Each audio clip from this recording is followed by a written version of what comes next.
Welcome to my channel.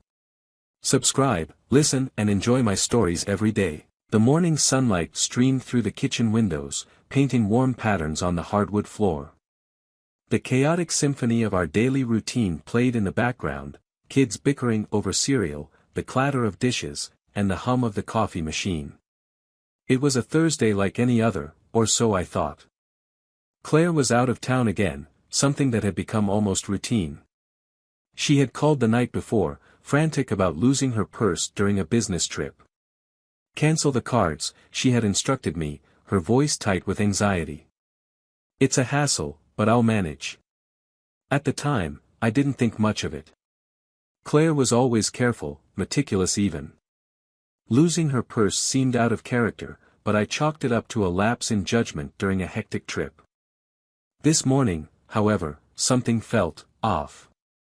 As I tidied up the car before dropping the kids at school, I spotted a crumpled receipt wedged between the seat and the center console. Reaching for it, I expected it to be something mundane, a gas station purchase or a grocery store slip, but what I found stopped me cold. The receipt was for a luxury hotel in a city Claire wasn't supposed to be visiting. Dated just 2 weekends ago, it detailed a stay for two, complete with room service for breakfast. On the back, scrawled in neat, looping handwriting, was a note, "Can't wait to see you again. R." My stomach knotted. My mind raced through every rational explanation, each one less convincing than the last. Maybe it was a work-related expense. Maybe a colleague had written the note as a joke. But deep down, I knew the truth was far less innocent. I slipped the receipt into my pocket, kissed the kids goodbye as I dropped them at school, and drove home in silence. The car's usual hum of music or news was replaced by the roaring questions in my head. How long had this been going on? Was I blind, or had Claire simply gotten better at hiding it? Back home, I placed the receipt on the dining table and stared at it as though it might offer answers.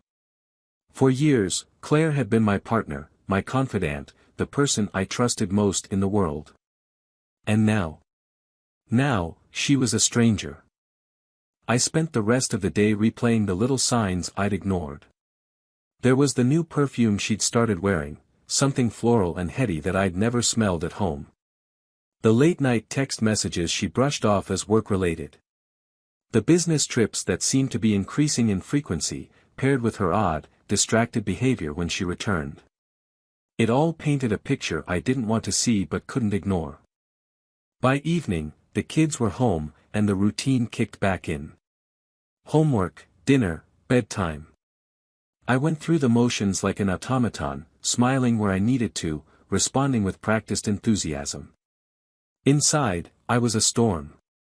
The receipt burned in my pocket, a damning piece of evidence I wasn't ready to confront.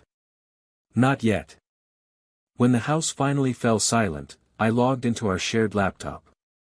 Claire often used it for work, leaving her email logged in. My hands shook as I clicked through the tabs, scanning for anything out of place. My heart sank when I found it, a flight confirmation for a trip she hadn't mentioned. The destination matched the hotel on the receipt. Worse still, she wasn't traveling alone.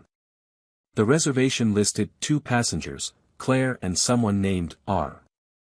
I closed the laptop and sat back, my chest tight. The air in the room felt heavier, almost suffocating. My mind conjured images of Claire and this mysterious R, laughing, sharing stolen moments in a room meant for two. It was a betrayal that stung deeper than any wound I could have imagined.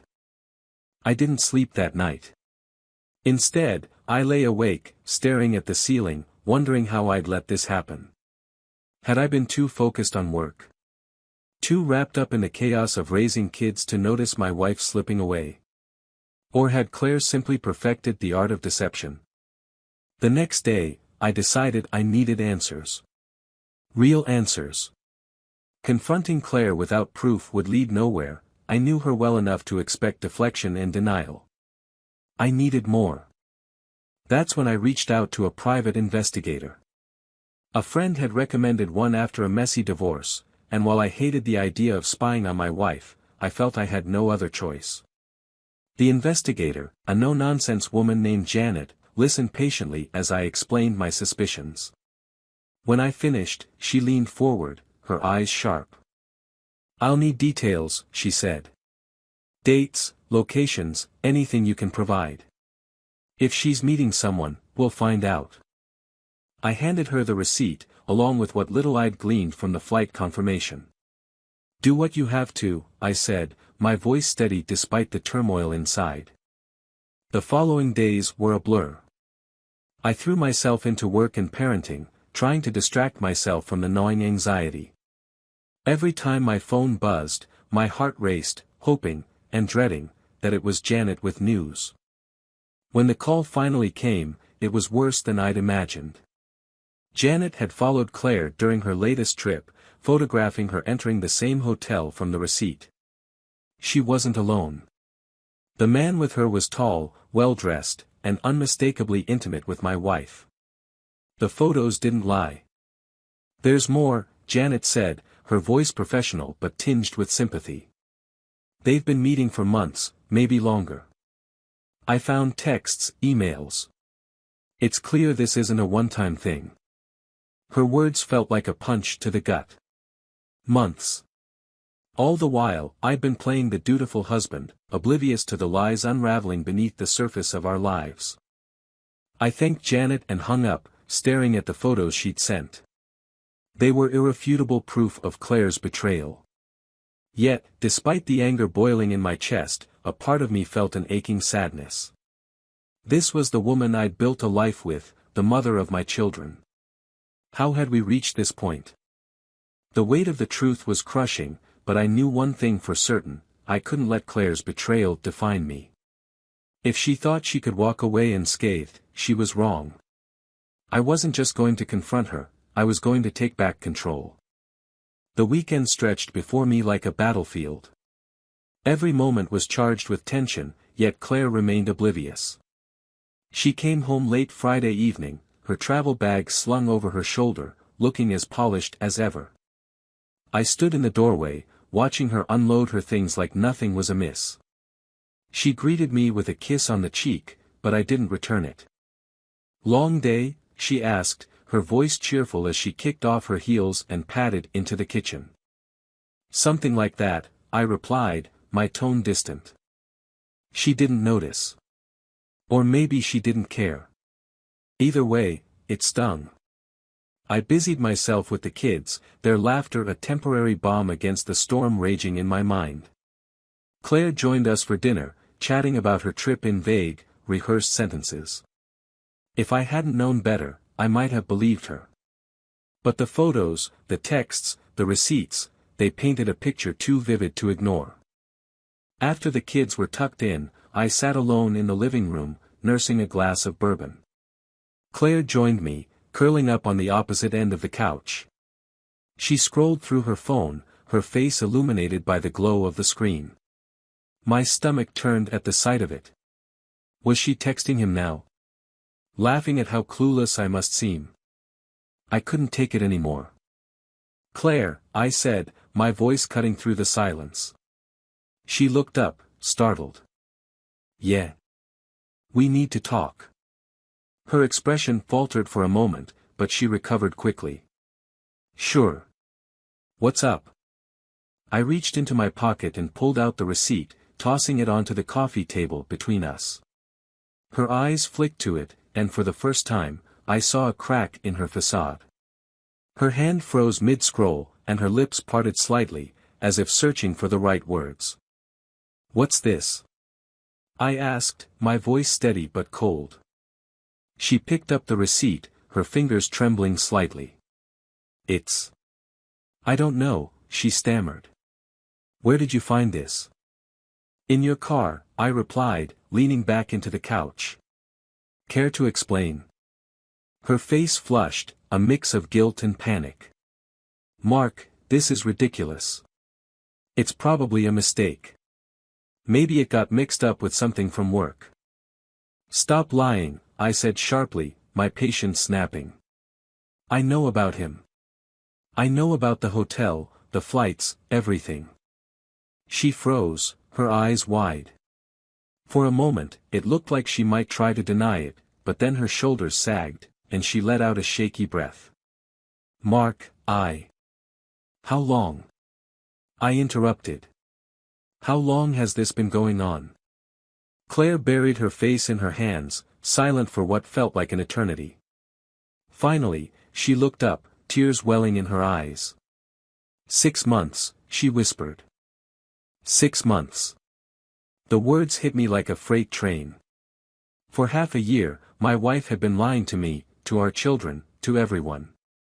I clenched my fists, fighting the urge to lash out. Why? I asked, my voice trembling. Was it something I did? Something I didn't do? No, she said quickly, reaching for my hand. I pulled away, and she flinched. It's not you, Mark. It's me. I've been feeling lost. Unappreciated. I didn't mean for it to happen, but... Don't, I cut her off. Don't you dare try to justify this. You had a choice, Claire. You could have talked to me, worked through whatever you were feeling. Instead, you lied. You cheated. Tears streamed down her face, but I felt no sympathy. She'd betrayed me, and now she wanted my forgiveness. My understanding. I'm sorry, she said, her voice barely audible. I never meant to hurt you. Well, you did, I said, standing up. And it's not just me you've hurt. What about the kids? What do I tell them when they ask why their mom isn't here anymore? Her head snapped up. Mark, please. Don't do this. Don't throw away everything we've built. I laughed bitterly. You're the one who threw it away, Claire. Not me. She stood and reached for me, but I stepped back, keeping the distance between us. I think you should go, I said, my voice firm. Pack a bag and leave. Tonight. Her eyes widened. Mark, please. Let's talk about this. We can fix it. I'll end things with him, I swear. I shook my head. It's too late for that. You made your choice, Claire. Now you have to live with it. She pleaded with me, her words a jumbled mess of apologies and promises. But I didn't waver. The trust was gone, shattered beyond repair. Finally, she relented, disappearing into the bedroom to pack. I sat back down on the couch, the weight of the confrontation settling over me like a heavy blanket. When she emerged, her bag slung over her shoulder, she hesitated at the door. Mark, she said softly, her voice trembling. I love you. I always have. Please don't give up on us. I didn't respond. I couldn't. She lingered for a moment longer before stepping outside, the door clicking shut behind her. The silence that followed was deafening. I stayed on the couch for hours, staring at the empty space where she'd stood. My mind raced with questions, doubts, and anger. I wanted to scream, to break something, to make her feel the pain she'd caused me. But most of all, I wanted to protect my kids from the fallout of her betrayal. The next morning, I called my lawyer. If Claire thought she could walk away unscathed, she was wrong. I wasn't just going to survive this, I was going to come out stronger. And I was going to make sure she understood exactly what she'd lost. The days following Claire's departure were a blur of calculated moves. Every step I took was purposeful, deliberate. Anger fueled me, but I refused to let it cloud my judgment. If I wanted to protect my kids and myself, I had to think clearly, act decisively, and ensure Claire faced the consequences of her choices. My first call was to my lawyer, Linda, a sharp-witted woman with a reputation for being ruthless in family court. I laid everything out for her, the receipts, the photos, the private investigator's report.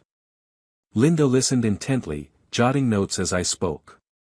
When I finished, she leaned back in her chair, her expression hard. You've got a solid case, she said. The infidelity alone will sway the court in your favor, especially with this evidence. But you'll need to act fast. Claire might try to get ahead of this if she realizes how much trouble she's in. What do I need to do? I asked. First, secure your assets, Linda replied. Freeze any joint accounts, transfer your paycheck to a personal account, and document everything. Every interaction, every expense. The more organized you are, the stronger your position. I nodded, already making a mental checklist. And the kids? Linda's expression softened slightly. Given the circumstances, you're in a strong position to get full custody. But be prepared, this won't be easy. Claire will fight, and the court will want to see that you're prioritizing the kids' well-being. I left Linda's office feeling both empowered and overwhelmed. The path ahead was clear, but it wasn't going to be smooth. I spent the next few days following her advice, moving money into a personal account, changing passwords, and compiling every piece of evidence I could find. It felt strange, methodical, almost like I was dismantling the life Claire and I had built together. But there was no going back now. Claire, meanwhile, kept her distance. She texted occasionally, asking to talk, pleading for another chance. I ignored her messages, focusing instead on the kids. They were my anchor, my reason for pushing forward. The hardest part was keeping everything from them.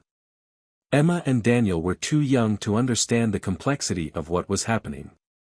All they knew was that Mom wasn't home, and Dad seemed more tired than usual. I kept my answers vague, telling them Mom was working through some things and that everything would be okay. Whether I believed that myself was another story. A week after Claire left, the private investigator, Janet, called me with another update. Thought you'd want to know, she said, her voice professional as always. Your wife has been staying with him. They've been seen together several times this week. I gritted my teeth, my grip tightening on the phone. Do you have proof? Photos, timestamps, the works, Janet replied. I'll send everything over tonight. When the email arrived, I opened it with a mix of dread and anticipation. The photos showed Claire and her lover, Rhett, I now knew his name, leaving a restaurant, walking hand in hand through a park, and, most damning of all, entering his apartment together late at night. Each image was a dagger to the heart, but they also solidified my resolve. Claire wasn't just unfaithful, she was building a life with someone else while pretending to salvage ours. The next day, I met with Linda again to review the new evidence. She was pleased, though her face betrayed no emotion. This will strengthen your case, she said, tapping the photos. Especially if she tries to claim she's acting in the kid's best interest. Courts don't look kindly on parents who prioritize their affair over their family. I spent the following weeks preparing for the inevitable confrontation. Every interaction with Claire was strained, her texts becoming increasingly desperate. When she showed up unannounced one evening, I almost didn't answer the door. But I knew I couldn't avoid her forever. She stood on the porch, her eyes red and swollen, clutching a folder of papers. Mark, please, she said, her voice cracking. Can we talk? I hesitated but stepped aside, letting her in. She sat on the couch, clutching the folder like a lifeline. I stayed standing, arms crossed. I'm sorry, she began, her voice trembling. I know I've hurt you, and I know I've made mistakes. But I love you, Mark. I love our family. I want to fix this. Her words might have moved me once. But now, they felt hollow, rehearsed. You should have thought about that before, I said coldly. Before you lied. Before you cheated. Tears streamed down her face. I was lost, she said, her voice barely above a whisper. I didn't know how to tell you. I didn't know how to fix what I was feeling. I laughed bitterly. So instead of talking to me, you ran to him? That's not being lost, Claire. That's being selfish. She flinched, but I didn't stop. Do you even realize what you've done? To me? To the kids? You've destroyed our family for what? A fling? It wasn't just a fling, she said quietly, and my stomach turned. I thought I loved him. But it was a mistake, Mark. I see that now. I shook my head, disgusted. It's too late for that. You made your choice, Claire. Now you have to live with it. She opened the folder, pulling out a stack of papers. I've been looking into counseling, she said, her voice desperate. For us. For the kids. Please, Mark, don't give up on us. I stared at the papers, the brochures and pamphlets she had carefully collected. Counseling won't fix this, I said finally. Trust is gone, Claire. And without trust, there's nothing left. Her face crumpled, and she buried her head in her hands. For a moment, I felt a pang of guilt, but I quickly pushed it aside. This wasn't about me anymore. It was about the kids, about protecting them from the fallout of Claire's choices. You should go, I said, my voice firm. We'll handle this through the lawyers. She looked up at me, her eyes filled with despair. Mark, please. Goodbye, Claire, I said, turning away. I heard her stand, the rustle of her bag as she gathered her things. The door clicked shut behind her, and the silence that followed felt heavier than ever. That night, I sat in the living room, staring at the stack of papers she'd left behind. Part of me wanted to believe her, to give her the benefit of the doubt. But the photos, the receipts, the lies, they were too much to ignore. Claire had made her choice. Now, it was my turn to make mine. Weeks turned into months, and life without Claire began to settle into an odd rhythm. The kids adjusted quicker than I expected, though Emma asked about her mom more often than Daniel. I gave them careful, age-appropriate answers, steering away from details that might hurt them. Claire called occasionally to check in, but her attempts to rebuild bridges fell flat. For the most part, I kept my distance, focusing on my work, the kids, and rebuilding a future I hadn't planned for. The divorce proceedings moved forward, and with Linda's sharp guidance, I secured primary custody of the kids. Financially, I was in a strong position, and with the mountain of evidence against Claire, the court sided with me on nearly every issue. It was a hollow victory, though, because despite everything, I couldn't shake the ache of betrayal. I missed the woman Claire used to be, the partner I thought I had married. One Friday evening, after putting the kids to bed, I decided to clean out the attic. It was filled with the detritus of our shared life, boxes of holiday decorations, old photo albums, and forgotten knickknacks from years past. I opened a box labeled Keepsakes, and there, nestled among birthday cards and anniversary gifts, was a small, unassuming leather notebook. I flipped it open, my breath catching as I recognized Claire's handwriting. It wasn't her usual meticulous script, though, it was rushed, jagged, almost desperate. As I skimmed the pages, my heart sank. The notebook was a journal, and it painted a picture I wasn't prepared to see. The first entries were dated 2 years ago, around the time Claire's behavior had started to shift. They spoke of her loneliness, her feelings of inadequacy, and her growing resentment toward me. It wasn't the accusatory tone I'd expected, it was raw, vulnerable, and filled with self-doubt. Mark works so hard for us, but I feel invisible. I know it's not fair, but I can't help how I feel. I miss who we used to be. Further along, the entries became darker. She wrote about Rhett, how they met at a work event, how his attention made her feel seen for the first time in years. But she didn't glorify the affair. Instead, she agonized over it, berating herself for betraying me and the kids. I've made a mess of everything. I hate myself for what I've done, but I don't know how to stop. Rhett isn't the answer. He never was. The final entries were scribbled haphazardly, as if written in haste. They described her growing regret, her desire to come clean, and her fear of losing everything. Mark deserves better than this. The kids deserve better. I don't know if he'll ever forgive me, but I have to try. I have to fix this before it's too late. I closed the notebook, my hands trembling. For all her mistakes, Claire hadn't been the cold, calculating liar I had painted her as. She was flawed, broken, and human. The weight of her choices didn't absolve her, but it gave me a glimpse of the person I had once loved. The next morning, as I sipped my coffee and watched the kids play in the yard, my phone buzzed. It was a text from Claire. "Can we talk? Please. Just once." I stared at the screen, my thumb hovering over the reply button. Every instinct told me to ignore her, to preserve the fragile peace I'd built.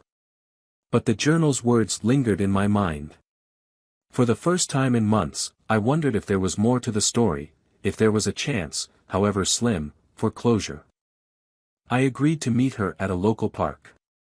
When I arrived, she was already there, sitting on a bench with her hands clasped tightly in her lap. She looked different, tired, but determined. As I approached, she stood, offering a tentative smile. "Thanks for meeting me," she said, her voice tentative. I nodded, sitting down a safe distance away. "What do you want, Claire?" She took a deep breath. "I've made so many mistakes, Mark. I know I've hurt you in ways I can't take back, but I need you to understand something. It was never about you. You were always enough. I lost myself." Her words mirrored the ones I'd read in her journal, and for the first time, I saw the depth of her pain. "You could have told me," I said, my voice quieter than I expected. "We could have worked through it together." "I know," she said, tears brimming in her eyes. "I was scared. I thought I'd already ruined everything, and I didn't know how to fix it." Silence stretched between us, heavy with unspoken words. Finally, she reached into her bag and pulled out a small envelope. "I know I don't deserve your forgiveness, but I hope this helps explain things." I took the envelope, hesitating before opening it. Inside was a single piece of paper, a doctor's report. As I read the words, my heart stopped. "Stage 2 breast cancer. I found out 2 months ago," she said, her voice trembling. "I didn't know how to tell you. I didn't want you to think I was using it as an excuse. But I thought you should know." The ground shifted beneath me. In that moment, all the anger, all the bitterness, evaporated, replaced by a wave of grief and confusion. I looked up at her, struggling to find the right words. "Claire, I'm not asking for anything," she interrupted. I wanted you to know. For the kid's sake, if nothing else." We sat in silence, the weight of her revelation settling over us. When she finally stood to leave, I reached out, my hand brushing hers. "We'll figure this out," I said softly. "Together." She looked at me, her eyes filled with tears, and for the first time in months, I saw a glimmer of hope.